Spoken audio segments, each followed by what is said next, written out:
Kaifa halukum?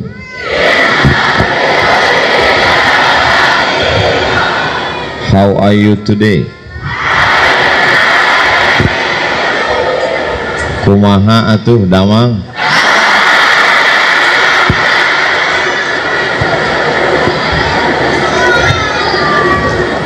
Alhamdulillahilladzi ja'ala al-lughata al-arabiyyata afsahal lughat. Wassalatu wassalamu ala sayyidis sadat wa ala alihi wa ashabihi ahli as-sidqi wal fadaili wal karamat. Subhanaka la ilma lana illa ma 'allamtana innaka antal alimul hakim. Rabbi shrah li sadri wa yassir li amri wa hlul 'uqdatam min lisani yafqahu qawli. Yasurruni an akuna ma'akum fi hadhihi al-jilsah al-mubarakah ma'al asatidh al-kiram, ma'at talabah al-a'izza, ma'at talibat al-mahbubat. Asa yakuna hadha al-liqa' liqa'an tayyiban mubarakan fihi, maktuban fi sahifati hasanatina. Wa hadhihi al-fursatu ath-thaminah wan nafisah wa nadirah fi nafsi al-waqti lan tatakarrar, walakin bimasyiatillah tabaraka wa ta'ala insyaallah sayadumu mahabbatuna fillah wa asa an nakuna minal mutahabbina bijalalih tahta dhilli arshihi yawma la dhilla illa dhilluh insyaallah. Tashilan li wa tafhiman lakum. Bil haqiqah ana akhaf jiddan aja atakallam amama jasus.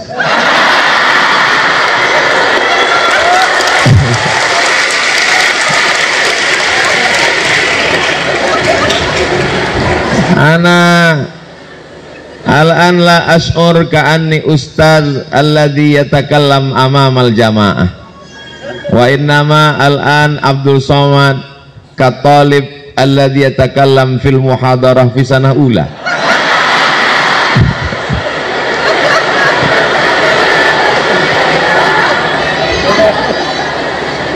Raisul jalasah al-ahibbai wal a'izzai, hamdan wa syukran lillah, salatan wa salaman dailmaini mutalazimaini ala rasulillah sallallahu alaihi wasallam. Alhamdulillahilladzi qad a'tana fursatan saminatan hatta nastati'a an najtami'a fi hadhihi al-qa'atil mubarakah.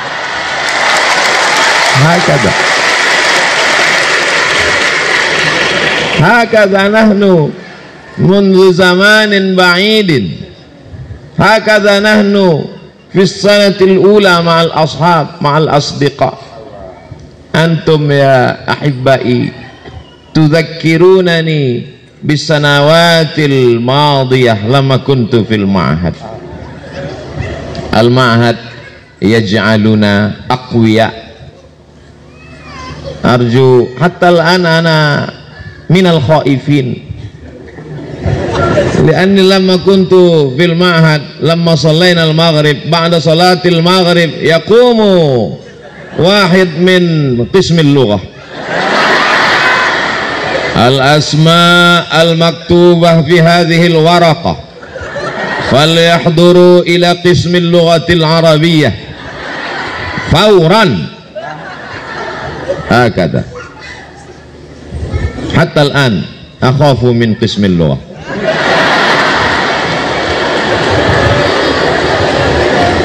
Arju al-jasus an la yaktub hadha wa ana insyaallah azhab min hadzal ma'had qabla al-maghrib.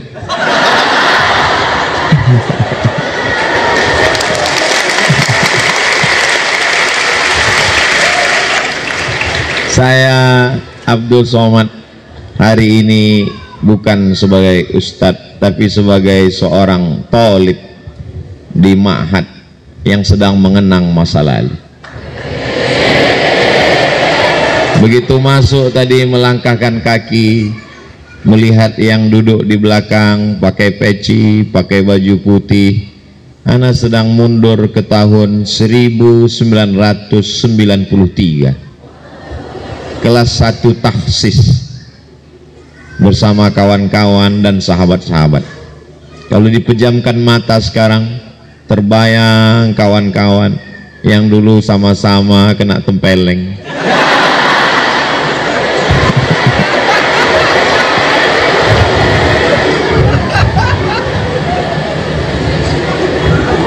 Sesuatu yang saat itu mungkin menyakitkan, mungkin memalukan, tapi semua indah pada saatnya.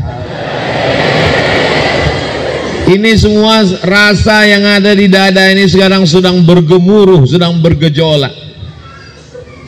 Mencoba untuk memilih kata untuk menceritakan rasa, tapi rasanya kata terlalu miskin untuk mewakili rasa.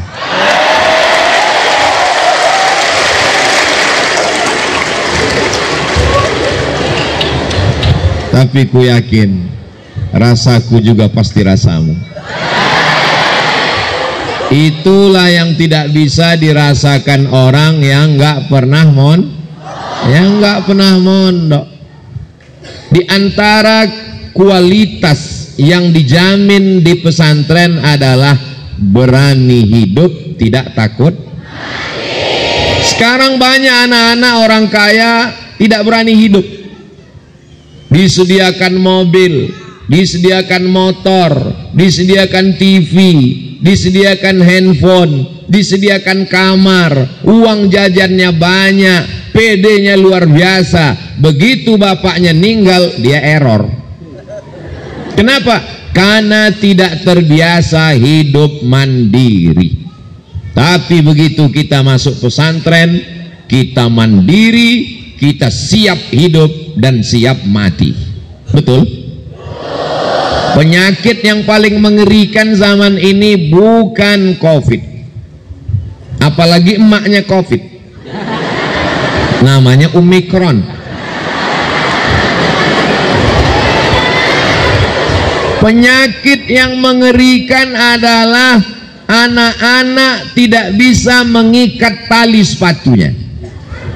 Kenapa begitu? Karena ketika si anak melihat sepatunya, sudah ada pembantu yang mengikatkan. Ketika dia mau berangkat sekolah, diantarkan.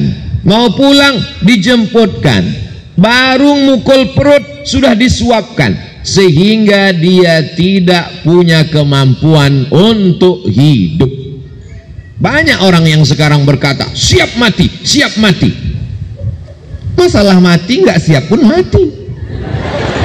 Berapa banyak orang yang nggak siap mati, ketika malaikat maut datang tetap mati. Memangnya malaikat maut kalau datang nanya dulu, sudah siap untuk mati? Yang jadi masalah sekarang anak-anak tidak siap hidup. Jadi pelajaran pertama yang dapat diambil oleh Abdul Somad dari pesantren adalah siap hidup. Sekarang saya siap hidup. Masuk ke dalam hutan belantara, siap. Naik sampan, siap. Naik perahu dipukul ombak, dihempas gelombang, siap. Diajak naik pesawat pribadi, tertidur. Naik helikopter, siap. Jadi ketika ditanya orang, Ustadz punya keberanian ini di mana belajarnya? Anakmu kalau mau berani, masukkan ke pesantren.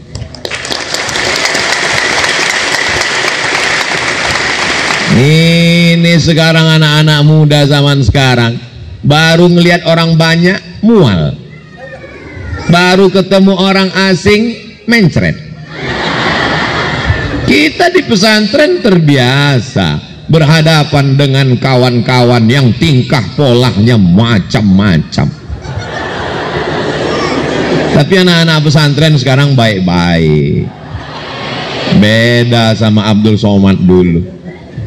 Kemarin waktu saya jalan-jalan ke rumah teman saya, dia ngomong gini, anak saya ini Pak Ustadz, kenapa pulang dari pondok semua singletnya hilang, sendalnya juga pulang nggak ada lagi, kata dia. Terus saya bilang, saya dulu nggak pernah gitu, saya bilang. Terus dia tanya, sendal Ustaz nggak pernah hilang? Tiap hari hilang. Terus saya ganti sendal baru. Punya kepribadian yang berani. Tapi saya berusaha waktu itu sendal nggak hilang. Gimana? Saya gembok.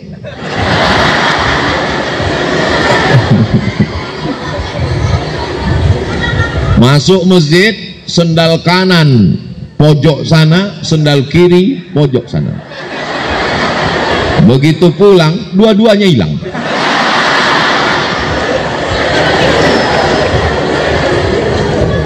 Itu biasa. Tapi anak-anak, adik-adik, saya mau panggil anak rasanya masih terlalu muda. Adik-adik sekarang enak. Ustadz Somad dulu waktu di pesantren nggak ada perempuan, laki-laki semua. Kalian masih ada perempuan, walaupun ditutup tirai, tapi dari celah-celah kan kelihatan.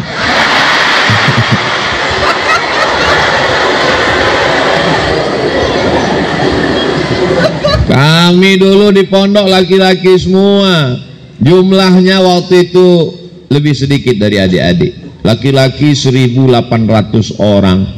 Kalau mau ngelihat perempuan, ya di dapur ngelihat tukang masak.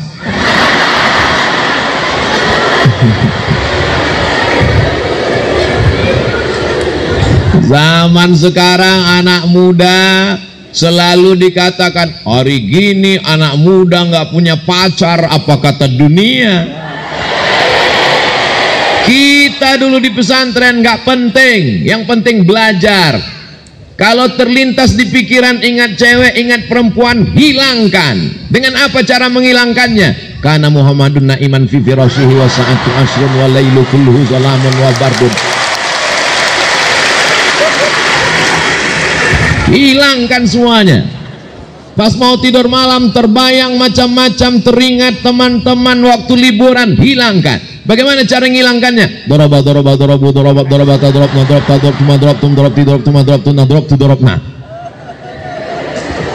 Nanti setelah tamat dari pondok pesantren Darussalam Kersamanah Garut, kemudian dapat beasiswa S1 dari Harvard University,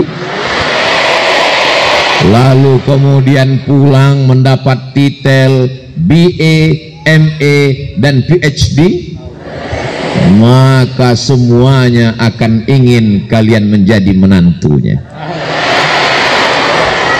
Saya aja yang udah tua begini, udah nikah, udah kakek-kakek, sudah punya anak. Coba lihat itu di komen-komen Instagram dengan YouTube. Banyak tuh yang nulis, Ustadz jadikan aku yang kedua.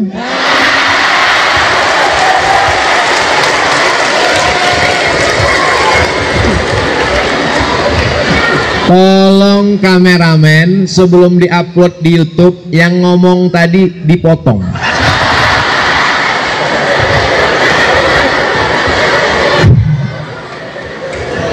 Sedangkan saya yang kurus, hitam, nggak ganteng, nggak berotot, nggak tegap, sudah tua. Apalagi kalian yang muda dan ganteng-ganteng.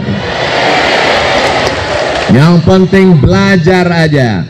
Bahasa Arabnya mantap, bahasa Inggrisnya oke, berdisiplin, cakap, berorganisasi, tamat pondok pesantren, terbang sejauh mata memandang. Kalian akan pulang kembali ke sarang, semua akan berharap kalian akan menjadi keluarganya. Ini anak-anak muda yang luar biasa, betul? Kalau mereka biasa di luar. Jadi sekarang krisis kita adalah krisis keteladanan. Sekolah masuknya jam 8, terlambat masuk kelas cabut, nongkrong-nongkrong dengan teman ngerokok. Kalau nggak ngerokok dibilang bencok, mohon maaf. Pakai sabu, pakai narkoba, ngelem, cabut ke mall, pacaran, pakai motor, knalpotnya di khitan. ngebut sana sini, ngabisin uang orang tua, bangga. Kita di pondok diajarkan bukan bangga dengan harta orang tua. Laisal fata mayyakunu kana abi wa innamal fata mayyakulu ha anadha. Begitu kita diajarkan di pondok.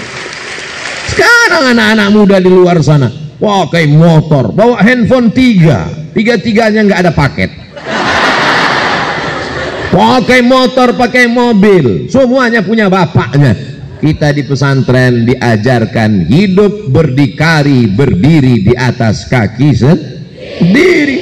Setelah tamat, barulah ikut tes, cari sendiri. Saya dulu cari sendiri itu informasi. Teman-teman dihubungi, kirim surat. Ya akhi, arjuka antabahasali maklumat an minhah dirasiyah fi syarqil ausat. Ngirim surat pakai bahasa Arab, dibalas sama kawan dari Medan, Sumatera Utara. Haya akhi Abdul Somad, hunaka ma'lumatun saminatun satuftah imtihan qabul minhah dirasiyah lil Azhari Syarif. Saya pun datang ikut tes ujian, lalu kemudian diumumkan al asma an-najihah lil husul alal minhah ad-dirasiyah minal Azhari Syarif Jumhuriyah Misr al-Arabiyah. Tulis nama 100 anak Indonesia yang dapat beasiswa ke Al-Azhar Kairo, diumumkan oleh Departemen Agama, dikirim pakai pos karena waktu itu belum ada www.google.com. Buka kertas, baca satu persatu dari nomor 1 sampai 100, nggak ada nama Abdul Somad. Ternyata kalau kita grogi nggak kelihatan. Baca pelan-pelan satu-satu, tarik napas panjang, hembuskan pelan. Jangan ditahan, kalau ditahan keluar dari jalur yang lain. Setelah dilihat ternyata ada di situ nama Abdul Somad. Pelatihan bahasa Arab di Jakarta, Jurang Mangu Timur. Sahabat-sahabat, kawan-kawan dari pesantren Gontor Ponorogo, dari pesantren Darun Najah Jakarta, dari pesantren-pesantren, lalu kemudian setelah itu ikut pelatihan bahasa Arab 2 bulan. Tepat pada tanggal 5 September tahun 1998 kami pun terbang naik pesawat Royal Jordan Airlines. Naik pesawat dari Cengkareng. Masya Allah, kami di pesawat itu dengan bangganya 74 orang anak Indonesia berangkat menuju Ardul Kinanah, bumi Mesir, buminya para wali dan juga bumi Fir'aun. Berangkat bisik-bisik dengan teman, ini pesawat kita ini pesawat apa? Royal Jordan Airlines. Kenapa kita naik pesawat ini? Ini tiket paling murah.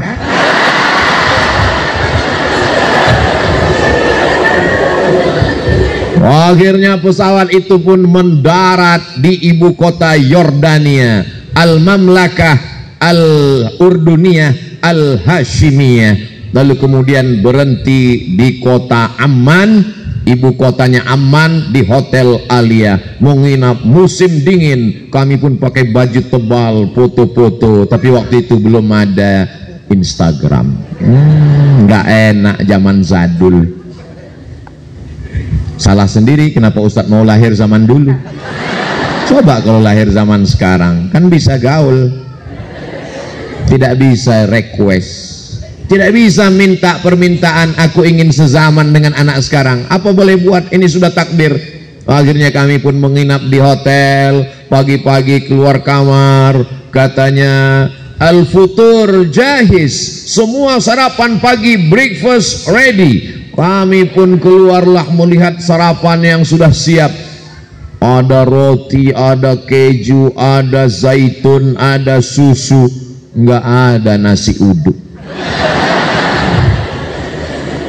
Akhirnya sarapan roti, gaya gagah luar biasa, tapi badan lemas, nggak ketemu nasi.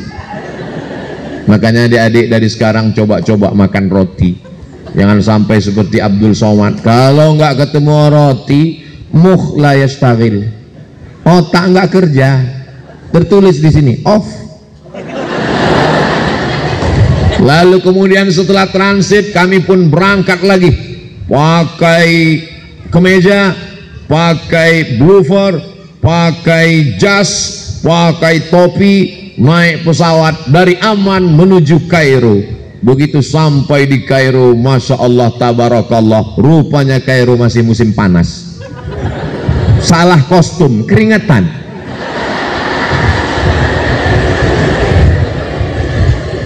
Begitu sampai di ruang kelas Al-Azhar, mendengar para syekh ngomong, yang faham cuma dua kata, Assalamualaikum. Waalaikumsalam warahmatullahi wabarakatuh. Alhamdulillah rabbil alamin. Ihna dلوقتي نتكلم عن قضايا المشكلة.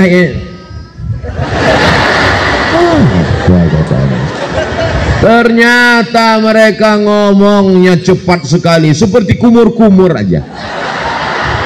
Makanya adik-adik sekarang coba jangan hanya sekedar latihan muhadatsah, tapi juga maharatul istima', latihan dengar.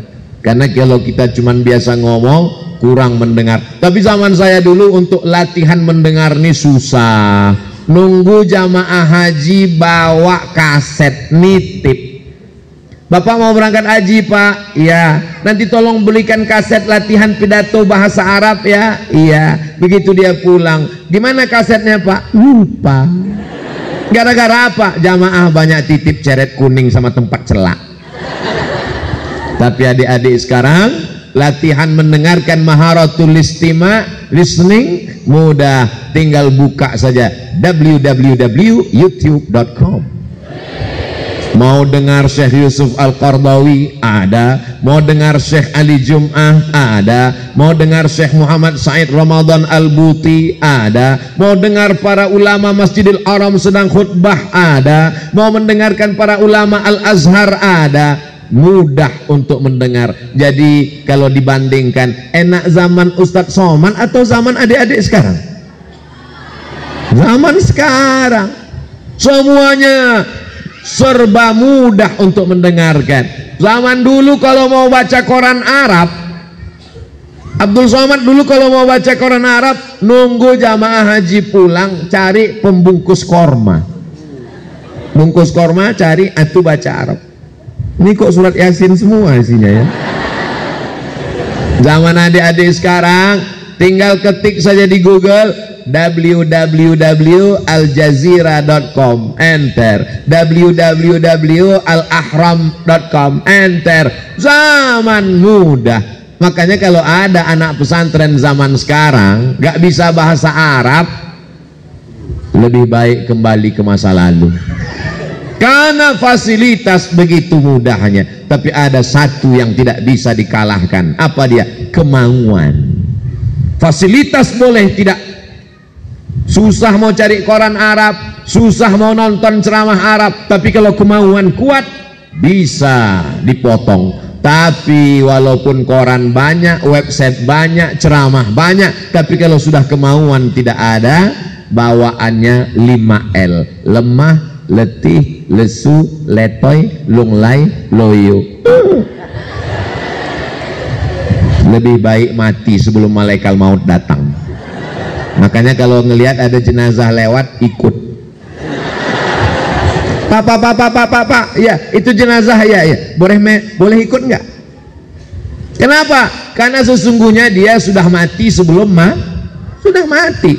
Yang Ustaz bicarakan ini siapa? Ada orang di zaman antah berantah, tapi santri-santri di pesantren Darussalam Kersamana, inilah kalau sudah tua cepat lupa. Beda waktu di pondok dulu, bangun pagi, ulu jamaatan, miftahun, kuflun, daulabun, komisun. Satu hari kadang 10 mufradat lengket di kepala. Ini mau ngapal Kersamanah pun susah. Sekarang Ustadz Somad kalau mau ngingat sesuatu mesti ditempelkan ke sesuatu yang lain, nggak bisa direct langsung, mesti transit dulu. Kersa mana, berarti dua kata ini mesti diingat ke yang lain. Kersa mana, kurosahnya mana, kurosahnya mana, nggak bisa ngingat langsung. Kenapa? Karena memang sudah janji Allah, wa man nu'ammirhu nunakkishu fil khalqi. Siapa yang kami panjangkan umurnya, kami kembalikan kejadiannya. Dulu waktu masih muda jalannya gagah, ngomongnya lantang. Nanti kalau sudah tua pelan-pelan suara sudah mulai hilang. Abdul Somad kalau datang lagi ke sini tahun 2052, Assalamualaikum warahmatullahi wabarakatuh. Sekarang ingatan kita sudah, makanya adik-adik kalau disuruh ngapal mau produk vocabularis, Inggrisnya masuk, Arabnya masuk. Tapi ketika Ustadz Somad di Maroko nambah pelajaran baru, datang menghadap ke rektor. Assalamualaikum ya Sayyidi Mudir Darul Hadis Al-Hasaniyah. Wahai Bapak Rektor Darul Hadis, ya, saya minta supaya pelajaran bahasa Prancis ini jangan dipakai karena sampai di Indonesia nggak laku, untuk apa, buat susah aja. Kata dia kalau mau ikut di Darul Hadis mesti ambil maddah materi ini, kalau tidak silakan keluar. Oh, syadid. Akhirnya mau nggak mau mesti belajar level yang paling bawah. Selamat pagi, bonjour. Selamat malam, bonsoir. Nama kamu siapa? Komong tutapel. Nama saya Abdul Somad. Je suis Abdul Somad. Jumapel Abdul Somad. Saya belajar di Darul Hadis Institute. Je suis étudiant à Darul Hadis établissement. Mau nggak mau, suka nggak suka, wajib. Karena kalau tidak mau belajar beasiswanya putus. Kalau beasiswanya putus, pulang nggak ada, naik pesawat mau kemana? Mau minta ke orang tua malu. 4 tahun saya di Mesir, 2 tahun saya di Maroko, tidak meminta kepada orang tua. Terus Ustadz 4 tahun di Mesir makannya dari mana? Beasiswa Al-Azhar. 1 bulannya 162 pon, 50 pon untuk sewa rumah, 50 pon untuk makan, 50 pon lupa,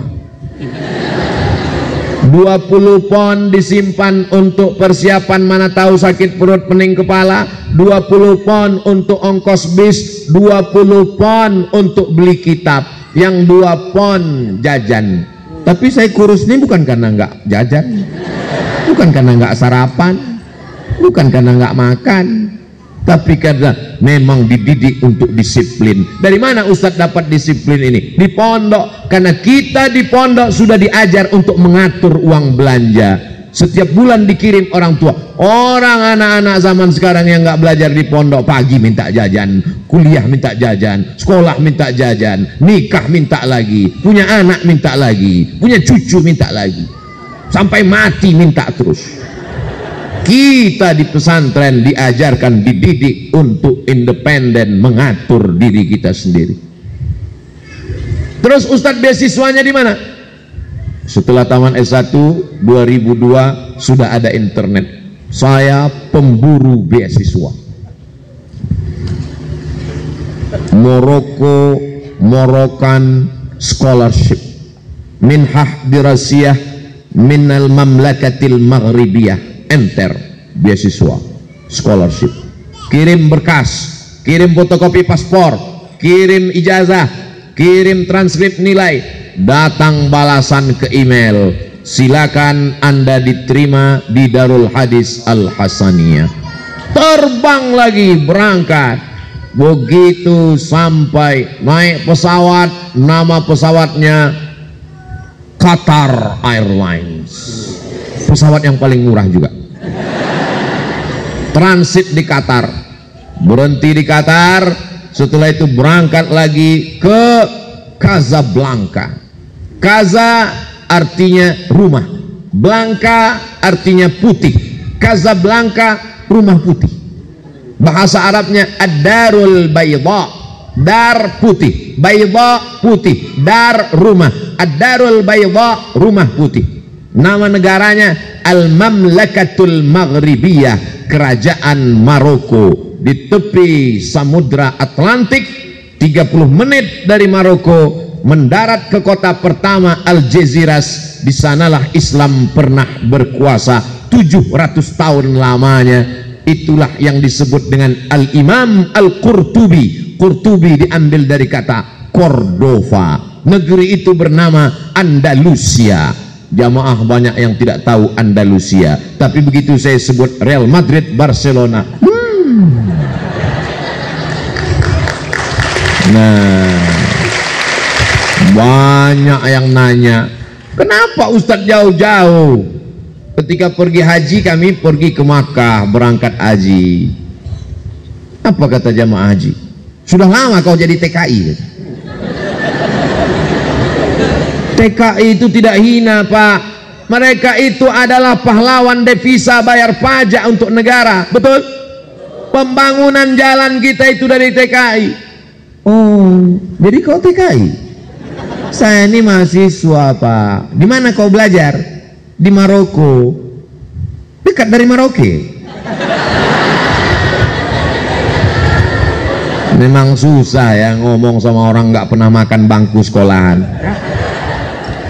Tapi nggak, saya ngomong dalam hati aja.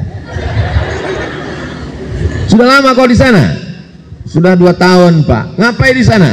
Ngambil S2. Ngapain kau jauh-jauh S2? Di Jakarta ada S2. Dari mana? Dari Sumatera. Di Medan ada S2. Ngapain jauh ke Maroko? Saya mau cari yang gratis. Di Jakarta ada S2. 1 semester 7 juta. Sidang terbuka 10, sidang tertutup 15, buka tutup 25. Uang nggak ada.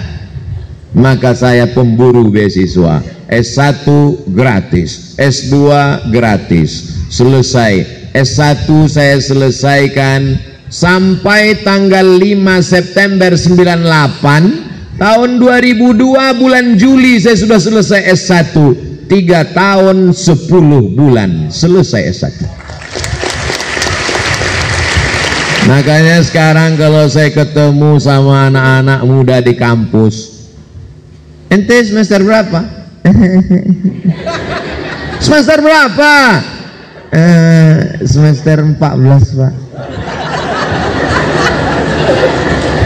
Dosennya orang Indonesia, bukunya bahasa Indonesia, iklimnya Indonesia, tinggal di Indonesia, belajar sampai 14 semester. Ngapain aja? Ngabisin uang orang tua buat macet Jakarta aja. Ustadz S2-nya di Maroko berapa semester? Saya sampai di Maroko 2 hari sebelum tsunami. Tsunami tanggal 26 Desember 2004. Saya sampai 24 Desember 2004. Dan saya sidang munaqashah S2 pada bulan November. Maka saya selesaikan setahun 11 bulan selesai S2. Tesis saya tulis berbahasa Arab 300 halaman, disidangkan di depan 3 profesor guru besar ahli hadis di Darul Hadis Al-Hasaniyah. Judulnya Rijalul Muwatta' was Sahihain alladzina dha'afahumun Nasa'i fi kitabid du'afa wal matrukin jam'an wa dirasatan. Selesai munaqashah, pulang ke Indonesia membawa 2 ijazah LC-MA, lagi cemas menghadapi anak-anak. Sebelah kanan S1 Al-Azhar Kairo Mesir, sebelah kiri MA dari Maroko, diplom dirasat Ulia Al-Mu'ammaqah. Titel aslinya sebetulnya bukan MA, titel aslinya Diplôme études supérieures approfondies. Diplôme études supérieures approfondies. Tapi tidak saya tulis, karena kalau disingkat jadi desa. Masa jauh-jauh sekolah pulang jadi kampung. Nah, jadi pakai standar internasional MA Master of Art. Tapi banyak juga yang nggak paham, dianggapnya LC, lama di Kairo. Lalu kemudian pulang. Sebetulnya beasiswa saya 7 tahun. Saya dapat beasiswa dari AMCI, singkatan dari Agence Marocaine Coopération Internationale. Dapat beasiswa 7 tahun. Sudah saya habiskan 2 tahun, tinggal 5 tahun untuk S3. Telepon orang tua, "Mak, aku masih ada beasiswa 5 tahun, aku mau S3 pulang doktor." Apa kata emak saya? "Kau pulang doktor tapi aku almarhumah." Dia nggak nyuruh pulang, tapi kata-katanya menusuk ke dalam jantung. Langsung saya masukkan pakaian saya ke koper semuanya. Say goodbye to Maroko. Selamat tinggal, ibu nomor 1. Karena cita-cita saya belajar bukan untuk S1, S2, S3, S cendol. Cita-cita saya untuk membahagiakan orang tua. Maka kalau sudah emak mengatakan pulang, siap pulang. Kenapa nggak S3? Kenapa nggak doktor? Kenapa nggak diselesaikan? Ridho Allah terletak pada ridho orang tua. Pulang. Pulang ke kampung, ada penerimaan dosen. Tapi takut mau ikut tes dosen, nggak punya backing, nggak punya orang dalam, nggak punya kenalan pejabat. "Mak, nanti kalau aku ikut tes apa lulus?" Rezeki tidak berpintu, nak. Semua orang mengatakan kau tidak lulus. Kalau lulus kata Allah maka lulus. Andai kau tidak lulus jadi PNS, jadi pengalaman. Engkau tidak akan mati kalau sudah dijamin Allah. Innama amruhu idza arada syai'an ayyakula lahu kun fayakun. Saya ikut tes dosen. Lalu kemudian tes pertama TPA. Wah, kalau cuma TPA, saya pikir tes pembacaan Al-Quran. Rupanya tes potensi akademik. Bahasa Arab 100 soal, bahasa Inggris 50 soal bahasa Arab, 50 soal bahasa Inggris, 100 soal tes macam-macam. Bahasa Arab bisa, bahasa Inggris bisa. Ini yang macam-macam ini soalnya juga macam-macam. Tono, Tini, dan Tony menjaga warnet. Tony tidak bisa jaga malam karena pagi dia kuliah. Tini tidak bisa jaga pagi karena sore dia kerja. Tono dan Tini tidak bisa bekerja sama karena pernah pacaran. Jam-jam berapa saja mereka bisa kerja sama? La ilaha illallah Muhammadur Rasulullah. 4 tahun di Mesir, 2 tahun di Maroko, nulis tesis 300 halaman. Begitu ikut tes CPNS, yang ditanya Tono, Tini, dan Tony. Apa ini? Cobalah pertanyaan yang berkualitas sedikit. Jika kecepatan cahaya adalah 300.000 km per detik, dari Masjidil Haram ke Masjidil Aqsa jaraknya 1.500 km. Kecepatan cahaya 300 km per detik. Berapakah waktu yang perlu digunakan untuk Isra Mi'raj? Mantap kan? Insya Allah soal seperti itu akan ada nanti dari Badan Kepegawaian Negara BKN kalau yang duduk buat soal adalah tamat pesantren. Tono, Tony, dan Tini jangan tanyakan lagi. Akhirnya keluar pengumuman 200 soal lulus. Saya sudah lulus jadi dosen, Pak? Belum. Punya ilmu banyak, kalau nggak bisa ngajar gimana? Berapa banyak orang punya ilmu di kepalanya tapi nggak bisa ngadapin orang banyak? Dalam hati saya, kami di pesantren sudah biasa muhadoroh, Pak. Berapa kali kami lari nggak mau ikut muhadharah.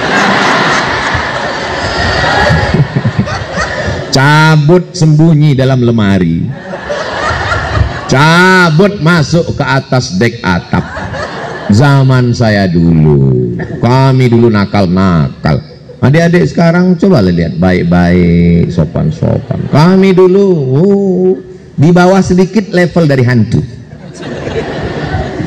Muhadharah dari kelas 1 kita udah terbiasa muhadharah. Setiap pekan kita muhadharah, biasa ngadapin orang banyak. Maka ketika dites ngajar, saya tanya, di kelasnya berapa orang Pak? 25 orang. Saya ngajar biasa aja. Nanti saya ngajar apa? Sesuai dengan mata kuliah keahlian mengajar ilmu hadis. Oke, saya masuk. Assalamualaikum mahasiswa-mahasiswi semua. Rupanya mereka di dalam itu sudah dites untuk supaya buat kita grogi. Jadi dia ngeliat kita terus.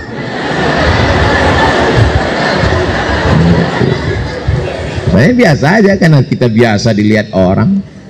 Jadi Ustadz biasa dilihat orang. Iya. Kapan? Di pondok dulu. Ketika sudah digundul berapa kali, mau digundul nggak ada rambut lagi, mau ditempeleng udah bolak-balik, mau dipukul batang sapunya sudah patah. Akhirnya hukumannya gimana? Berdiri pada hari Ahad di depan pintu, ditulis pakai whiteboard, inilah orang yang paling banyak melanggar peraturan. Tamu dari pagi sampai sore ngeliatin kita, urat malu kita putus. Kita udah terbiasa, udah nggak grogi lagi. Jangankan mahasiswa, jin ibrit pun hadir kita biasa aja. Jadi ketika saya masuk di tes untuk ngajar, saya ambil spidol, saya jelaskan adik-adik sekalian bahwa pelajaran kita adalah hadis. Hadis itu apa? Ma udhifa ilan Nabi sallallahu alaihi wasallam min qaulin aw fi'lin aw taqririn aw sifati khalqiyatin aw khuluqiyatin min ba'di bi'asatihi ila wafatihi sallallahu alaihi wasallam. Adapun contoh dari sifat adalah bagaimana jalan Nabi, bagaimana rupa Nabi. Referensi yang paling lengkap tentang ini adalah kitab Asy-Syama'il Al-Muhammadiyah yang ditulis oleh Imam Abu Isa At-Tirmizi Ibnu Saurah, murid daripada Imam Bukhari. Adapun contoh tentang ucapan Nabi Sallallahu Alaihi Wasallam diantaranya yang diriwayatkan oleh Abu Hafs, dituliskan oleh Imam An-Nawawi dalam kitab Arba'in An-Nawawiyah, hadis yang pertama diriwayatkan dari Abu Umar bin Khattab radhiyallahu an. Kata Nabi sebelum hijrah, innamal a'malu binniyat wa innamal likulli imri'in ma nawa, faman kanat hijratuhu ila Allah wa rasulihi fahijratuhu ila Allah wa rasulihi, faman kanat hijratuhu ila dunya yusibuha aw imra'atin yankihuha fahijratuhu ila ma hajara ilaih. Pertama mereka matanya yang terbuka, lama-lama mulutnya terbuka. Lalu kemudian kata yang ngetes, udah cukup kata dia. Keluar pengumuman, tes ngajar lulus. Lalu kemudian saya tanya, sudah bisa jadi dosen? Belum. Waduh, tes apa lagi? Kamu akan dihadapkan dengan tes berhadap-hadapan dengan guru besar. Akhirnya ketemu dengan guru besar. Ternyata guru juga, cuman agak besar.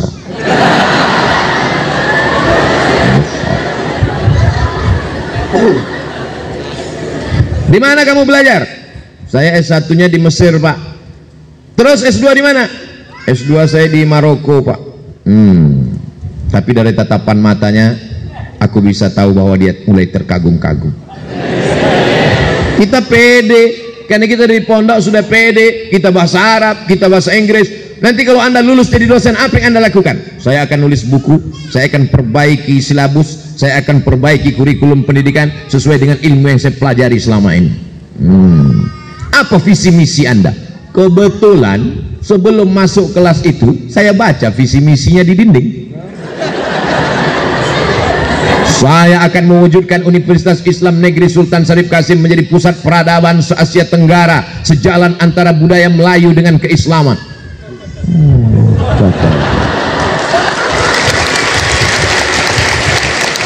Kita dididik untuk disiplin, disuruh datang jam 8, jam 7.30 kita sudah siap. Di pondok kita disiplin. Kenapa kita disiplin? Karena telinga kita sudah terbiasa dengan teng teng teng teng teng teng teng teng. Sajadah, rotan, batang sapu. Adik-adik sekarang enak, kalian dilindungi oleh Komisi Perlindungan Anak. Kami dulu nggak ada komisi itu. Memang nasib saya zaman nggak enak. Tapi disiplin itu membuat kami on time tepat waktu. Saya datang jam 7.30, saya baca sekeliling. Saya memang suka membaca. Makanya tadi begitu sampai saya lihat, berani hidup, tak takut mati, jangan hidup, takut hidup, mati saja. Lambat terhambat, malas tergilas, meleng terpelanting, mundur hancur, berhenti berarti mati. Jadi ketika saya datang tuh saya baca, oh tepat dia tanya, sesuai pucuk dicinta ulam pun tiba. Ya.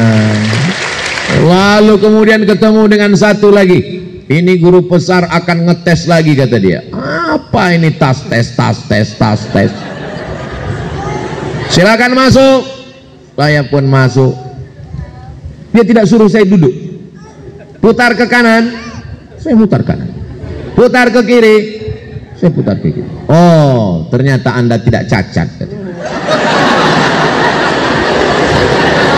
Ini diskriminasi. Di Mesir berapa banyak dosen-dosen kita, mohon maaf, yang tidak bisa berjalan Ustadz, tapi mereka hafal Quran, mereka bahasa Arab hebat, bahasa Inggris, ngajar.